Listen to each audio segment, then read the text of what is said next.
Welcome to Pratap classes. दोस्तों, Pratap classes के YouTube channel पर आपका स्वागत है। आज है 22 अगस्त 2025 और 22 अगस्त 2025 के जितने भी इंडिया और वर्ल्ड के जो करंट अफेयर्स की क्वेश्चन बनते हैं, आज उनका अपने डिस्कशन करेंगे। पूरा वीडियो ध्यान से देखना और लास्ट में मैं आपसे क्वेश्चन पूछूंगा जिनके जवाब आपको कमेंट बॉक्स में देना होगा। आज अपने पढ़ेंगे अग्नि 5 इंटरमीडिएट रेंज बैलिस्टिक्स मिसाइल का परीक्षण। देश का पहला फीफा स्तर का स्टेडियम मेघालय के अंदर तैयार और प्रवासी श्रमिकों की वापसी और पुनर्वास के लिए समश्री योजना शुरू की गई है। इनकी आज हम चर्चा करेंगे पूरे लेटेस्ट न्यूज़ के साथ। डेली आपको सुबह ये करंट अफेयर्स की क्लास आपको मिलती है और ये क्लास यूपीएससी एग्जाम के लिए SSGD, RAS, railway, video, first grade और कल आपने देखा होगा प्रोग्रामर का एग्जाम हुआ था, आरपीएससी ने करवाया और इसके अंदर लगभग 4 से 5 क्वेश्चन इंडिया करंट के प्रश्न पूछे गए जो मैंने आपको करवाए और हूबहू मैंने आपको टेलीग्राम पे पूरे प्रूफ के साथ में मैंने उसकी जो है डाल दिया है, तो आपने देख लेना। मैंने कहा अभी आप टेलीग्राम ग्रुप को आप जरूर ज्वाइन किया करो ताकि कोई भी एग्जाम हो उसकी सूचना आपको, कोई करंट में आया हुआ प्रश्न कोई भी हो तो वो आपको सब कुछ टेलीग्राम पे सब कुछ सूचना मिलती है। तो करते हैं स्टार्ट आज की क्लास। 22 अगस्त 2025 सबसे पहले हम करेंगे कल के क्वेश्चनों को रिवाइज। कल हमने पढ़ा भारत में पारदर्शिता बढ़ाने और प्रक्रियागत देरी को कम करने के उद्देश्य से किसने प्रेस सेवा पोर्टल लॉन्च किया? तो भारत का प्रेस रजिस्ट्रार जनरल ने। भाविना पटेल ने आईटीटीएफ वर्ल्ड पैरा एथलीट स्पर्धा में किस श्रेणी में स्वर्ण पदक जीता? महिला एकल वर्ग 4-5 श्रेणी में। भारतीय रेल ने देश की पहली हटाने योग्य सौर पैनल प्रणाली का शुभारंभ किस स्थान पर किया? बनारस लोकोमोटिव वर्क्स से, वाराणसी, उत्तर प्रदेश। भारतीय प्रबंधन संस्थान विधेयक 2025 के तहत किस स्थान पर नए भारतीय प्रबंधन संस्थान की स्थापना का प्रस्ताव? गुवाहाटी। मई 2025 में प्रधानमंत्री अटल पेंशन योजना को 10 साल पूरे हो चुके हैं। इसकी शुरुआत हुई थी 9 मई 2015। दुबई द्वारा हाल ही में वन फ्री जोन पासपोर्ट कार्यक्रम शुरू किया गया है। तो ये थे कल के क्वेश्चनों का रिवाइज हमने कर लिया है। इसका टेस्ट आपको ऐप के अंदर मिल चुका है। जो अपनी वार्षिक करंट अफेयर्स 2025 की टेस्ट सीरीज है, daily test, daily PDF, weekly test, monthly test, सब कुछ आपको मिलता ही मिलता है। तो करते हैं स्टार्ट आज की क्लास। सभी साथी एक बार लाइव जुड़ चुके हैं तो सभी साथी एक बार सेशन को करेंगे लाइक शेयर। सभी साथियों को प्यार भरा नमस्कार, गुड मॉर्निंग। करते हैं स्टार्ट आज की क्लास। 22 अगस्त 2025 पहला प्रश्न आपके सामने। 20 अगस्त 2025 को भारत ने अग्नि 5 इंटरमीडिएट रेंज बैलिस्टिक्स मिसाइल का सफल परीक्षण किस स्थान से किया है? ये देखो आपके सामने, इसका नाम है अग्नि 5। तो भारत के द्वारा अग्नि 5 इंटरमीडिएट रेंज बैलिस्टिक्स मिसाइल का सफल परीक्षण किया गया। ये किया गया चांदीपुर उड़ीसा से। कहाँ से किया गया? चांदीपुर उड़ीसा से। कब किया गया? 20 अगस्त 2025 को। सीधा सीधा प्रश्न टपकेगा एग्जाम के अंदर। देखो डिटेल, नाम याद रखना। अग्नि 5 इंटरमीडिएट रेंज बैलिस्टिक्स मिसाइल का परीक्षण कहाँ से किया गया? चांदीपुर उड़ीसा से। मिसाइल का नाम अग्नि 5। मिसाइल के प्रकार देखो, इंटरमीडिएट रेंज बैलिस्टिक्स मिसाइल का ये प्रकार है और MIRV तकनीक से युक्त है और लगभग गति कितनी है? 29,400 किलोमीटर प्रति घंटा इसकी गति है। गति याद रख लेना अच्छे तरीके से, कितनी है? 29,400 किलोमीटर प्रति घंटा इस मिसाइल की गति है। इसके अलावा इसकी विशेषता है, ये भारत की सबसे लंबी दूरी की मिसाइल है।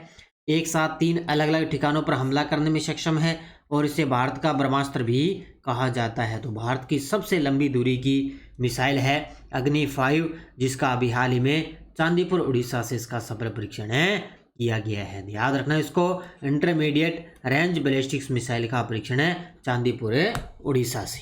इसको अच्छे तरीके से पढ़ लेना भी।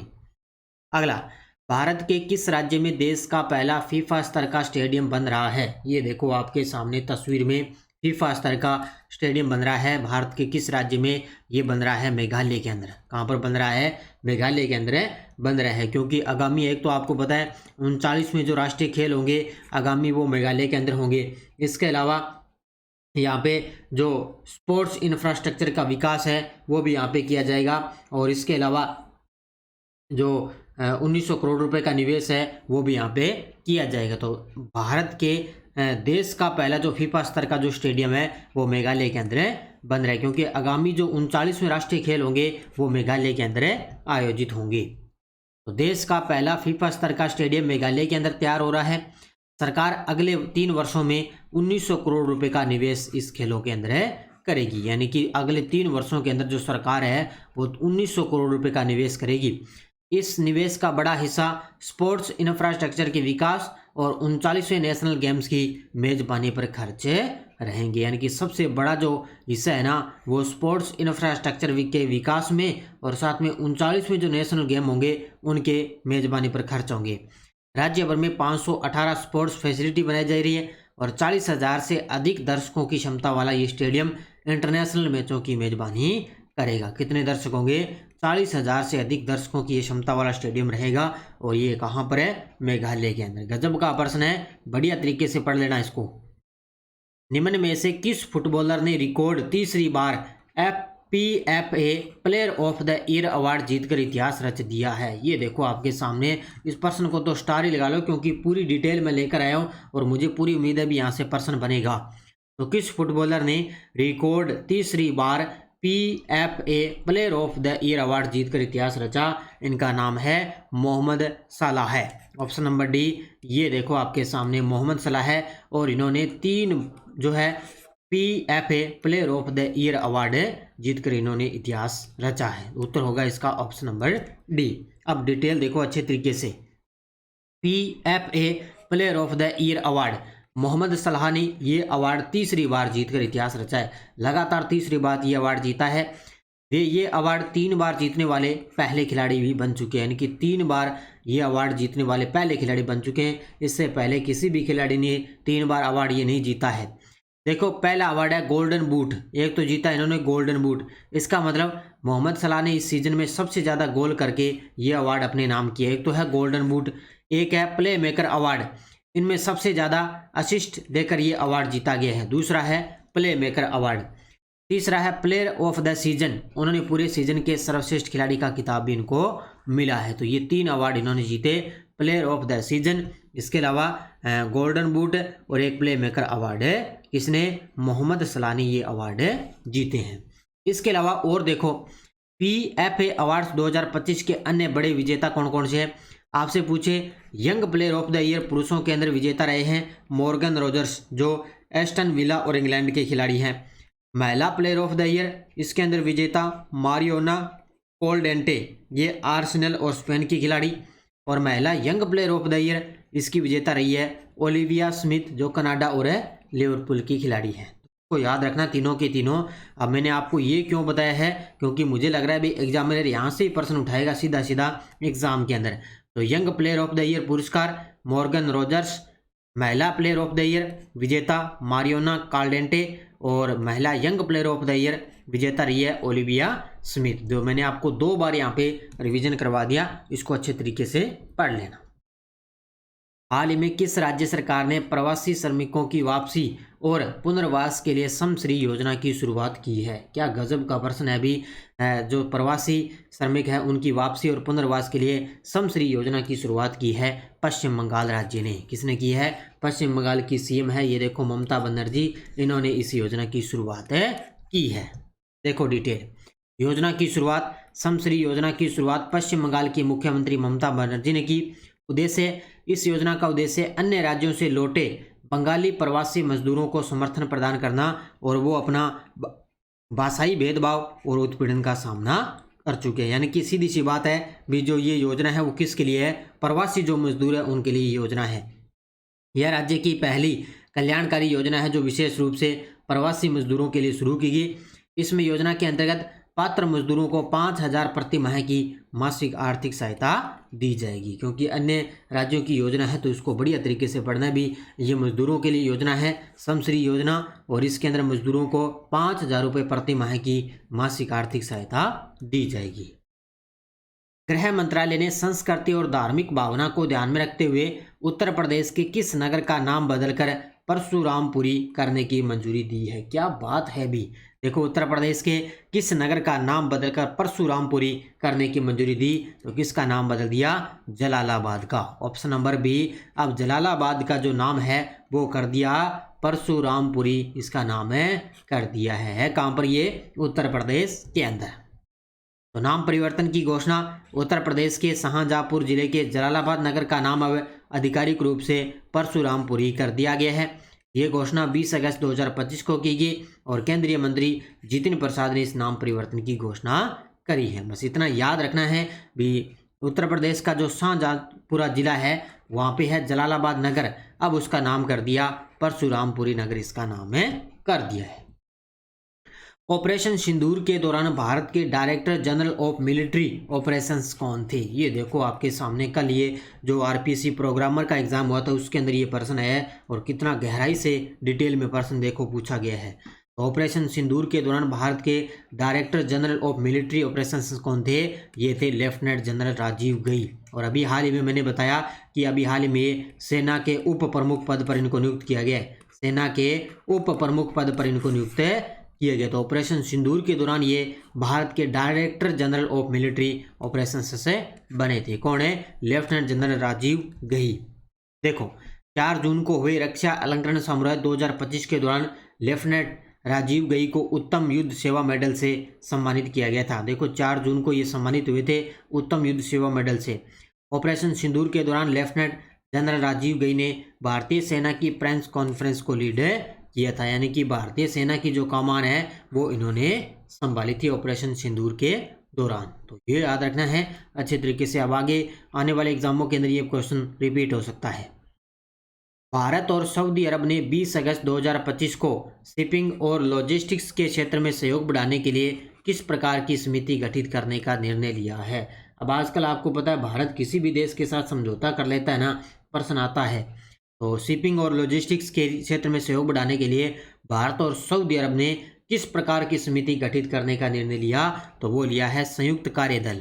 Option number C. इसके लिए संयुक्त कार्य दल की समिति के लिए भारत और सऊदी अरब ने शिपिंग और लॉजिस्टिक्स के क्षेत्र में सहयोग बढ़ाने के लिए समझौता किया है। उत्तर होगा इसका ऑप्शन नंबर सी। तो उद्देश्य, भारत और सऊदी अरब ने रणनीतिक संबंधों को मजबूत करने के लिए शिपिंग और लॉजिस्टिक्स के क्षेत्र में सहयोग बढ़ाने का निर्णय लिया। संयुक्त कार्यदल, इस दिशा में शिपिंग और लॉजिस्टिक्स पर संयुक्त कार्यदल गठित करने का फैसला किया है। कौन सी समिति बनाएगी? संयुक्त कार्यदल। और ये 20 अगस्त 2025 को आयोजित एक उच्च स्तरीय वर्चुअल बैठक हुई थी भारत और सऊदी अरब के बीच में। इसके अलावा इसमें कौन कौन शामिल हुए? भारत की तरफ से अपने केंद्रीय पोत परिवहन मंत्री सर्बानंद सोनोवाल और सऊदी अरब से परिवहन और लॉजिस्टिक्स सेवाओं के मंत्री सालेह बिन नासिर अल जासर, ये इसके अंदर शामिल हुए थे। यानी कि दोनों के बीच में समझौता हुआ है। और व्यापारिक साझेदारी देखें तो सऊदी अरब भारत का 5वां सबसे बड़ा व्यापारिक साझेदार है और भारत है वो सऊदी अरब का दूसरा सबसे बड़ा व्यापारिक साझेदार है। तो ध्यान रखना, सऊदी अरब भारत का तो 5वां है, लेकिन भारत है वो सऊदी अरब का दूसरा सबसे बड़ा व्यापारिक साझेदार है। ये आपके लिए इकोनॉमी का क्वेश्चन बनता है, इसलिए डिटेल आप अच्छे तरीके से पढ़ लेना। वर्ष 2023-24 में भारत का समुद्री मत्स्य पालन उत्पादन कितना रहा? जैसा कि संसद के अंदर राज्य मंत्री जॉर्ज कुरियन ने बताया है। तो ये भी आपके आंकड़े याद रखने हैं। तो वर्ष 2023-24 के अंदर देखें तो भारत का समुद्री मत्स्य उत्पादन है वो कितना रहा? वो रहा है 44.95 लाख टन। कितना? Option number C, 44.95 lakh ton रहा है भारत का समुद्री मत्स्य उत्पादन। तो ये जानकारी दिया है संसद में राज्य मंत्री जॉर्ज कुरियन ने। देखो भारत का समुद्री मत्स्य उत्पादन 2023-24 किसने कहा? कि राज्य मंत्री जॉर्ज कुरियन ने जानकारी दी कि 2023-24 में 44.95 लाख टन है समुद्री मत्स्य उत्पादन रहा। 2020-21 में देखें तो यही रहा था 34.76 लाख। तो याद रखना ये 34.76 लाख 2020-21 में और 23-24 में रहा है 44.95 लाख और वृद्धि का अंतर लगभग 10.19 लाख टन की वृद्धि यहाँ पे हुई है। कितनी हुई है? 10.19 लाख टन की वृद्धि हुई है भारत का समुद्री मत्स्य उत्पादन के अंदर। तो ये आंकड़े आपको याद रखने हैं बढ़िया तरीके से। अब देखो वन लाइनर करंट पहला है कि भारत डाक ने आधिकारिक रूप से IT 2.0 उन्नत डाक प्रौद्योगिकी को पूरे देश के अंदर लागू कर दिया है। पॉइंट नोट कर लेना, जो अपना इंडिया पोस्ट है वो क्या कर दिया उसने भी IT 2.0 उन्नत डाक प्रौद्योगिकी है उसको पूरे देश के अंदर लागू कर दिया है। और दूसरा है, लोकसभा ने ऑनलाइन गेमिंग प्रोत्साहन एवं विनियम विधेयक 2025 पारित कर दिया है। क्या बात है भी। अब क्या होगा, जो ऑनलाइन गेम खेलते हैं ना अपने मोबाइल से, वो अब उस पर प्रतिबंध लगाएगी। लोकसभा ने एक विधेयक पारित कर दिया भी, ऑनलाइन गेमिंग प्रोत्साहन एवं विनियम विधेयक 2025 पारित कर दिया है। अब ऑनलाइन जितने भी गेम है लगभग उन पर प्रतिबंध लगाया जाएगा। तो ये विधेयक इसके लिए पारित हो जाएगा।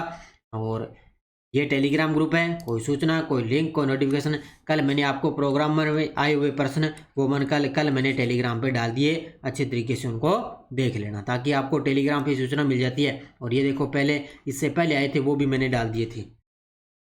पिछले वीडियो का क्वेश्चन क्या था, Asia open short track speed skating trophy 2025 की मेजबानी कौन सा देश कर रहा है? वो कर रहा है भारत के अंदर। और इसका आयोजन हो कहाँ रहा पर है? उत्तराखंड के अंदर इसका आयोजन चल रहा है। तो बहुत सारे विद्यार्थियों ने बड़े गजब के जवाब दिए, उन सभी को बहुत बहुत शुभकामनाएं।